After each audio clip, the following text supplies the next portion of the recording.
Cheltenham Festival, Thursday, day 3. And once again, David Mullins and I are back with our festival focus preview of all the action, the 7 races. On the third day, we'll have reached the halfway point. We'll feel like we've run a marathon, but we'll only really, David Mullins, just be getting started for what I think on paper is a very tricky day's racing to try and unravel. I don't know if you agree, but in the style of the first 2 days, what we're going to try and emulate is our Jockey's Eye preview.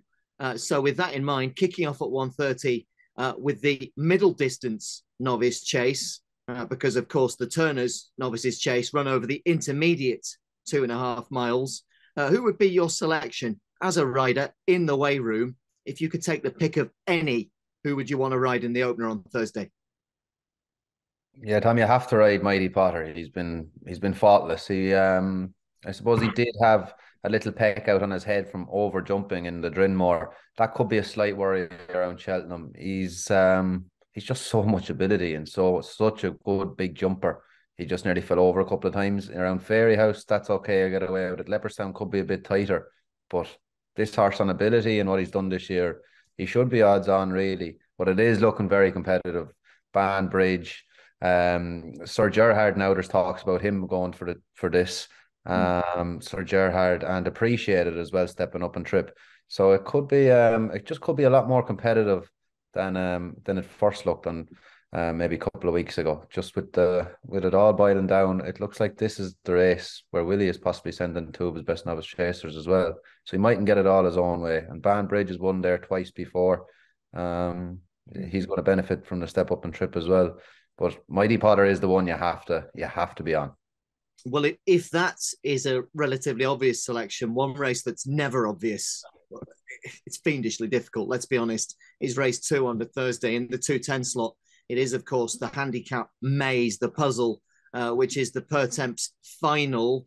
Once again, if you got the call, if your agent was fielding a phone call from a trainer in Britain or Ireland saying David Mullins is the man to try and guide one home for me in the Pertemps, ideally, which one would it be? If Charles Burns and JP McManus first 2 in the betting, it's a funny race always, and it's a hard one to pick their winner of present. We've seen the likes of Presenting Percy and Delta work as well. You know, I'm not sure if there's one of them in it this year. I don't think so, but too much guessing, I think, with the top 2 in the market. Shoot First hasn't ran since October, winning there. That's a long time to be off, to be coming for a 3-mile race in Cheltenham on possibly soft ground. So I'm going to go with Takarengo if he gets in. He's number 25. Probably needs a few to come out, but this horse was very unlucky in Leopardstown. He just got no run through, and he ran on to finish 6th. David Mullins, can we just clarify that this Takarengo, there is a little bit of a declaration of interest here because he would be trained by my father, Tom. Yeah. Yeah. So you know him absolutely inside out, and he has the quality and the gears to actually at least be competitive. And by the sounds of it, more than that at a nice price as well. Yeah, just when a track like Leopardstown suits him, the Thursday, the new track will suit him a good bit better as well.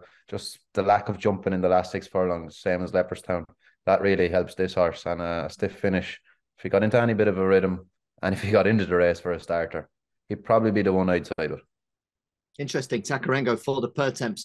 Moving swiftly on, the bookies would suggest that the Ryanair Chase is sewn up by one name, who after his victory at Ascot towers above the rest in the betting. But sometimes it's not that straightforward at Cheltenham, or is it? Who do you want to be on in the Ryanair 250? Well, you're asking the jockey, so the prices mean nothing. So Shishkin is the one you want to be on. But I am going a little bit botley with my pick. It's looking a bit more competitive than I first thought it. You know, they're all starting to come with Blue Lord, Conflated, Janadil.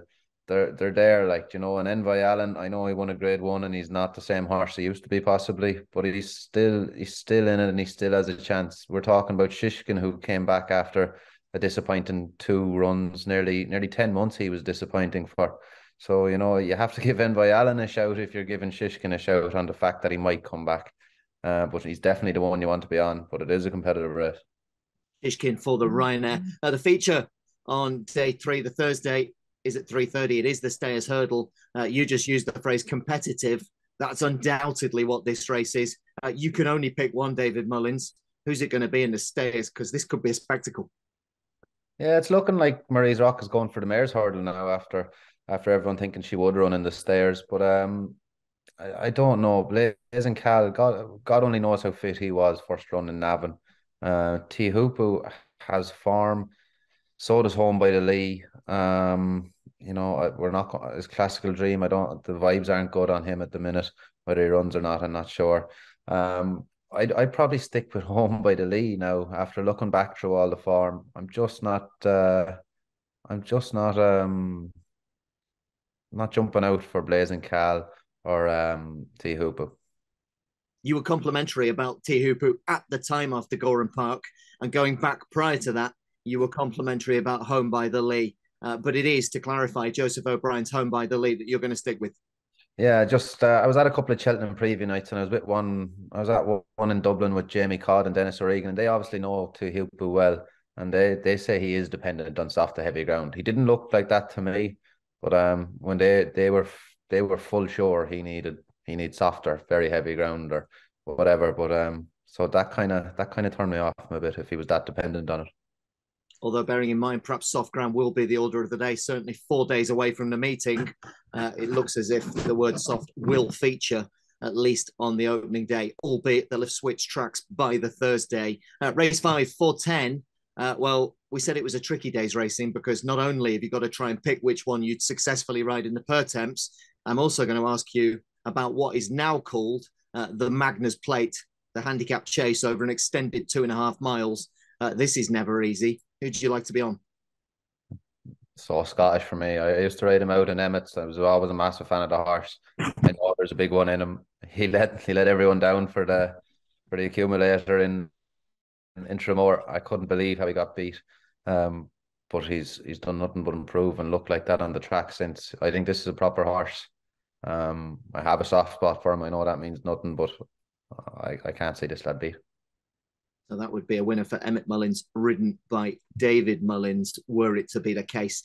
The 6th race, the penultimate race on the Thursday, the 450, is run this year as the Jack de Bromhead Mares Novices hurdle, and rightly so. That's a nice touch. If you were riding in the race at 450 on Thursday, it's tricky this because obviously heaven only knows at what rate these mares are improving at a relatively young stage of their career.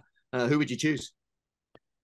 I wasn't taken by Astro Diamond. When she ran in the Rail Bond, I thought she was coming to win a race, and she snuffed the last. And I thought she kind of threw her head at it a bit. I didn't like her head carriage, and she went to do it again when she won the Grade 3 at the back of the last. She kind of jinked left, and Danny had to really get stuck into her. I'm just not blown away by her. So that reason, I'm going to have to say Luccia. We all know she's a ability. But there's one in there that the value has probably gone out of the each way now. I think she's into 7 or 8 to 1. It's Princess Zoe. She was 16 to 1 when I tipped her up each way on a few preview nights. But as we've seen, the owner and the trainer have been very bullish. They've had a lot of big each way bets on her. They've taken the each way money value for me. So a little bit like going back to our Wednesday preview when we talked about Beacon Edge and San Salvador in the Coral Cup. If you could only choose one, and you said, well, ideally with a £5 claim from Beacon Edge, Luccia for the win, Princess Zoe for the each way. Yeah, I think so. Good stuff. And finally, I know one thing that we could never have called you in the saddle was amateur. It will be amateur riders only in the Kim Muir to sign off over 3.25 miles, playing devil's advocates. And if you could just pick one to ride, the Kim Muir, the finale at 5:30 on the Thursday. Looks like Stumptown is definitely going to get a run here. Anyway, that was the worry. He's a rapidly improving horse, and we've seen that with a good few of Gavin Cromwell's, the likes of Final Orders as well. When they start winning, they usually don't stop until they get to a very high rating. So to get into a Kim Muir off a low enough rating still, I think there's another few races left in this fella. He'd be the one I'd pick. Like Next Destination, he was a very good horse, but he's top weight. Mr. Incredible as well. I fancy him for the national if he runs well in this. If he jumps off and he plays everything right.